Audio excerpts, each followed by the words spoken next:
La parole est à René-Paul Savary pour le groupe UMP, avec toutes mes excuses. Je vais trop vite. Merci, Monsieur le Président. Madame le ministre, mes chers collègues, ma question s'adresse à Madame le ministre en charge de la famille, des personnes âgées et de l'autonomie. Elle porte sur la dépendance et l'annonce faite hier en Conseil des ministres de l'acte 2 de l'APA, allocation personnalisée de l'autonomie. Cela ne vous a pas échappé, Madame le ministre, que l'acte 1 n'était toujours pas compensé financièrement aux conseils généraux.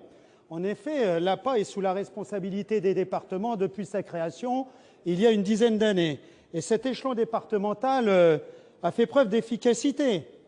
L'âge moyen d'entrée en maison de retraite a reculé de 75 ans à 83 ans. C'est une avancée majeure en faveur du maintien à domicile et du bien-être des personnes âgées.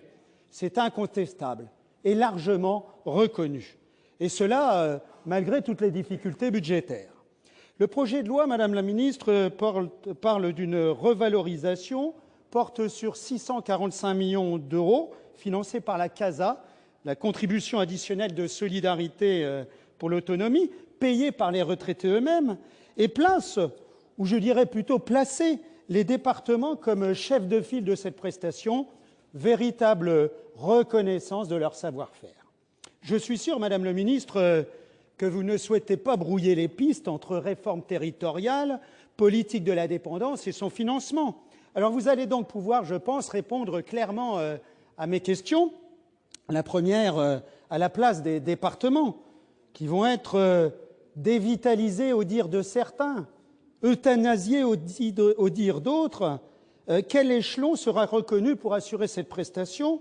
Ou bien envisagez-vous une recentralisation du dispositif?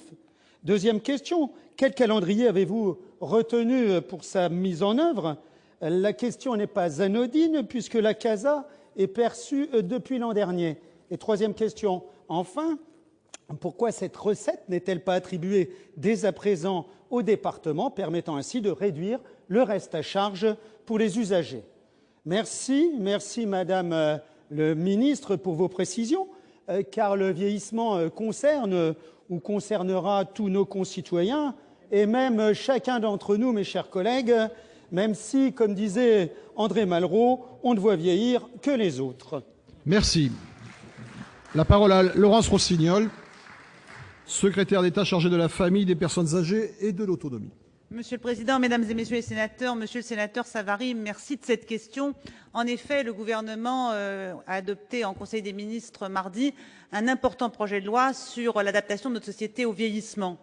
Et en effet, ce sont 640 millions d'euros qui, dès la promulgation de cette loi, seront consacrés à l'accompagnement du vieillissement, c'est-à-dire à la fois l'anticipation du vieillissement, parce que nos concitoyens veulent vieillir le plus longtemps possible dans les meilleures conditions chez eux, à l'adaptation de notre société au vieillissement et en particulier à l'adaptation des logements et du cadre urbain au vieillissement de la population, parce que vieillir chez soi ne signifie pas rester chez soi. Et enfin, un volet important consacré à l'accompagnement, dont je dirais, avant de vous répondre sur la question spécifique de l'APA, je voudrais signaler une mesure extrêmement importante, qui est celle de la mise en place d'une aide aux aidants, d'un droit au répit, qui permettra aux familles qui accompagnent des personnes âgées en grande perte d'autonomie de pouvoir, pendant quelques jours par an, pour prendre une semaine de repos, de financer un hébergement temporaire. C'est donc une loi extrêmement importante et vous nous interrogez sur son financement. Le financement, vous le connaissez, c'est effectivement la CASA qui va être, dès la promulgation de la loi, disais-je, intégralement consacrée au financement de la loi accompagnant le vieillissement. Et je voudrais vous rassurer, les conseils généraux n'auront pas à prendre en charge une quelconque dépense supplémentaire.